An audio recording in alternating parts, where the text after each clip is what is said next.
Hello बच्चों, आज हम लोग class 9 physics chapter 2 forces and laws of motion का आज ये हमारा फोर्थ लेक्चर है। हम लोगों ने पिछले लेक्चर में Newton second law of motion के बारे में देखा था। ओके बच्चों, तो आज हम लोग इस क्लास में हमारा जो क्लास लेक्चर फोर्थ है, आज हम इसमें Newton third law of motion के बारे में डिस्कस करने जा रहे हैं। ओके स्टूडेंट्स, तो चलिए हम लोग स्टार्ट करते हैं Newton second law of motion. ठीक है, तो ये जो हमारे न्यूटन साहब हैं, उन्होंने 3 लॉ ऑफ मोशन दिए थे। ये मैंने आपको फर्स्ट क्लास में ही आप लोग को मैंने बताया था, first law of motion, second law of motion और थर्ड लॉ ऑफ मोशन। तो आज हमारा है term third law of motion को पढ़ने का। ओके, तो अकॉर्डिंग टू न्यूटन से third law of motion, whenever one body exerts a force on another body, the second body exert an equal and opposite force on the first body. Newton's law के according जो कभी भी कोई भी body अगर एक body पे एक फोर्स लगाती है, अगर मान लेते हैं कि आप दीवार पे एक मुक्का मारते हो, एक पंच मारते हो अपने दीवार पे, ठीक है। अगर आप अपने दीवार पे एक पंच मार रहे हो तो बच्चों आपको तो दर्द महसूस होगा, लेकिन उस दीवार को दर्द नहीं महसूस होगा। उसमें होता है क्या बच्चों कि जितने फोर्स से, जितने ताकत से आपने उस दीवार को पंच किया, उतने ही ताकत से उस दीवार ने भी आपको पंच किया, ठीक है। बस वो आपको दिखता नहीं है, वो महसूस होगा, वो दर्द के रूप में महसूस होता है, ठीक है। या फिर हम एग्जांपल और ले सकते हैं कि जितने फोर्स से आप एक बॉल को फेंकते हो, उतने ही फोर्स से वो बॉल है जो कि वापस आता है, बाउंस बैक करता है।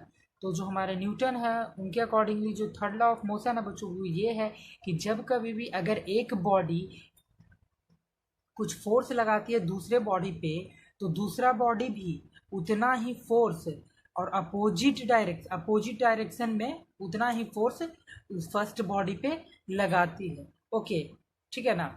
तो ये है हमारा थर्ड लॉ ऑफ मोशन। इसके लिए मैं एक और एग्जांपल लेता हूँ बच्चों कि अगर आप 2 स्प्रिंग लेते हो, ठीक है ना, स्प्रिंग ए और स्प्रिंग बी। ओके, ये हमारा स्प्रिंग ए है और ये हमारा स्प्रिंग बी है। स्प्रिंग बी को हमने दीवार में अटका दिया है और इससे हमने स्प्रिंग ए को कनेक्ट किया है। बच्चों स्प्रिंग ए को हम लोग 4 न्यूटन के फोर्स से खींचेंगे तो ये भी जो हमारा स्प्रिंग बी रहेगा, उसका जो रिएक्शन होगा वो भी 4 न्यूटन के इक्वल होगा।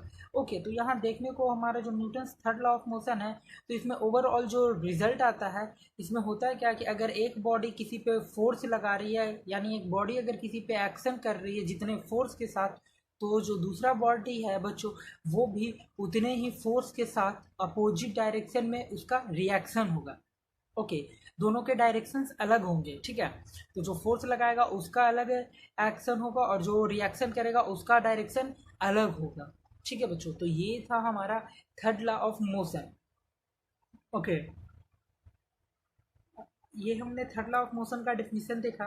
अब हम लोग थर्ड लॉ ऑफ मोशंस के कुछ एप्लीकेशंस के बारे में पढ़ते हैं, ठीक है ना, कि कुछ एप्लीकेशंस जिससे कि वर्क पता चले कि Newton third law of motion होता कैसे, या फिर हमारे डेली लाइफ में यूज कैसे आता है, या फिर कहीं कोई भी पार्टिकुलर फंक्शन में, पार्टिकुलर वर्क में उसका हम लोग इस्तेमाल कैसे करते हैं। ओके बच्चों, तो जो हमारा पहला आता है वो है कि हमारा जो गन है, गन वाला, ठीक है। हम गन का एक एग्जाम्पल लेके आपको बताते हैं।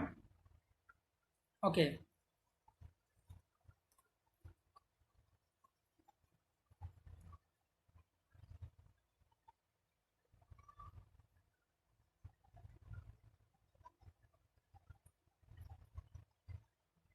अगर मानते हैं कि कोई आदमी एक राइफल को चलाता है, अगर कोई आदमी एक राइफल को चला रहा है बच्चों, तो जो राइफल से जब आप फायरिंग करते हो तो बुलेट जितनी फोर्स के साथ बाहर निकलती है, बुलेट जितनी फोर्स के साथ बाहर निकलती है, उतने ही फोर्स के साथ जो गन होता है वो पीछे जाता है, ठीक है। जितने फोर्स से हमारा बुलेट आगे जाता है, उतने ही फोर्स से हमारा गन पीछे जाता है। लेकिन बच्चों ये हमें पता नहीं चलेगा, क्योंकि जो हमारा गन होता है उसका मास ज़्यादा होता है। मास ज़्यादा होने के कारण जो हमारी गन होती है वो थोड़ी सी ही मूव करती है, ठीक है। और अगर जो चलाने वाला गन फायर, जो मैन है जो गन फायर कर रहा है बच्चों, अगर इसके वेट को अपने शोल्डर के पास रखता है तो उसका शोल्डर टूट सकता है। क्योंकि ये जब रिक्वाइल करेगा, जब इसका रिएक्शन बैक में होगा तो ये उसके शोल्डर को तोड़ सकता है। ठीक है बच्चों, इसी कारण जब भी कोई राइफल चलाई जाती है तो शोल्डर के ऊपर रखे, ताकि अगर पीछे हो तो प्रॉब्लम ना होती हो। ठीक है ना, तो ये हम ऐसे हमारा गन रिक्वाइल करता है। ओके, तो यहाँ भी बच्चों Newton third law of motion का हमें देखने को मिल रहा है कि जितनी स्पीड से, जितने फोर्स से हमारा बुलेट आगे जा रहा है, उतना फोर्स से हमारा गन भी पीछे आता है। बट गन की मास ज़्यादा होती है तो उसका जो मूवमेंट होता है बच्चों वो थोड़ा कम होता है। ओके, तो ये हमारा एक केस, हमने गन का केस लिया। सेकेंड केस लेते हैं बच्चों, हम वॉकिंग का केस लेते हैं। ठीक है ना, वॉकिंग का, कि जब हम चलते हैं, ठीक है, जब हम चलते हैं तो अपने पैरों से, अपने पैर से हम ज़मीन को पीछे धकेलते हैं, पीछे की ओर पुश करते हैं बच्चों, और हमें अर्थ, जो हमारा सरफेस होता है, जो धरती होती है, वो हमें आगे धकेलती है, हम उसे पीछे धकेलते हैं अपने पैरों से। जब हम चलते हैं तो हम ऐसे करके इसे पीछे धकेलते हैं और आगे बढ़ते हैं। तो बच्चों अपने पैरों से अगर हम सरफेस को, अर्थ को पीछे धकेलेंगे तो बच्चों अर्थ हमें आगे पुश करेगा। तो इस तरीके से हम लोग चल पाते हैं। ओके, ठीक है ना, ये हमारा वॉकिंग का केस हो गया कि कैसे हम लोग चलते हैं। कैसे कोई भी आदमी अगर ग्राउंड पे चलेगा तो बच्चों आप बता सकते हो कि जब आदमी चलता है तो वो अपने पैर से अपने सरफेस को पीछे की ओर पुश करता है, तो उसका सरफेस, जो वहाँ का सरफेस होता है, वो उसे आगे की ओर पुश करता है। इसी तरीके से हम लोग चलते हैं। बच्चों यहाँ भी देखिएगा कि जितना फोर्स से आप, तो यहाँ क्या हो रहा है कि अगर आप अपने पैर से अर्थ के सरफेस पे जो फोर्स लगा रहे हो, उसके अपोजिट में जो एक्शन हो रहा है उसका रिएक्शन भी हो रहा है। आप उसे पीछे धकेलते हो, पुश करते हो, तो वो आपको आगे की ओर पुश करता है। ओके, तो यहाँ ये देखने को हो रहा है। ठीक है, तो यहाँ हमने वॉकिंग का केस देख लिया कि कैसे कोई आदमी चलता है, कैसे हम लोग चलते हैं, और कैसे कोई गन रिक्वाइल करता है। ओके, अब हम लोग एक केस लेने वाले हैं बोट का। ठीक है ना, अब हम लोग एक केस लेंगे बोट का। ओके, देखिए, जैसे कि आपका अगर बोट हो बच्चों, मान लेते हैं ये आपका बोट है। ठीक है, ये नदी में चल रहा है बच्चों। जो हमारे पास चप्पू होती है ना, जिससे कि बोट को धकेला जाता है, तो उसमें होता है क्या है कि आप अगर इस डायरेक्शन में हमें जाना है, इस डायरेक्शन में अगर हमें जाना है, ठीक है ना, तो हमारे जो चप्पू रहेंगे वो पीछे की ओर धकेलेंगे। पानी, जो चलाते हैं बोट को, वो क्या करेंगे, उस चप्पू से बोट को पानी में पीछे की ओर धकेलेंगे। तो जो हमारा बोट रहेगा वो पानी बोट पे आगे की ओर फोर्स लगाएगा, तो हमारा बोट आगे बढ़ेगा। ठीक है, अगर हमें इस डायरेक्शन में जाना है, हमें अगर इस डायरेक्शन में जाना है तो हम चप्पू को इस तरफ ढकेलेंगे। अगर इस तरफ हम धक्का देंगे तो हमारा बोट इस डायरेक्शन में जाएगा। ओके, या फिर हमें, अगर हमारा जो बोट है वो रिवर साइड के बैंक लगा हुआ है, किनारे में लगा हुआ है, अगर हमें उसे ये पानी में उतारना हो बच्चों, तो हम उस पर बैठ के अपने चप्पू से या फिर कोई हार्डर सामान से क्या करते हैं, कुछ भी जो भी हमारे पास हो, उससे हम जमीन पे, बैंक पे धक्का देंगे तो हमारा बोट पीछे जाएगा। हम फोर्स लगाएंगे उस चप्पू से, उस बैंक पे, उस किनारे पे अगर हम फोर्स लगाते हैं बच्चों, तो उतना ही फोर्स वो अपोजिट डायरेक्शन में बैंक हमारे ऊपर लगाता है, जिसकी वजह से जो हमारी बोट होती है वो पानी में उतर आती है। ओके बच्चों, तो ये तो हो गया हमारा केस कि कैसे कोई नाव पानी में चलता है। या फिर अगर हम, कोई भी आदमी बोट से उतरने लगता है बच्चों, अगर किनारे पे अगर कोई भी आदमी बोट से उतरने लगता है तो वहाँ भी वही केस आएगा, वॉकिंग का केस आएगा, कि वो अपने पैर से, देखिएगा जब भी अगर आप उतरोगे बोट से, ये नोटिस करने की चीज़ है बच्चों।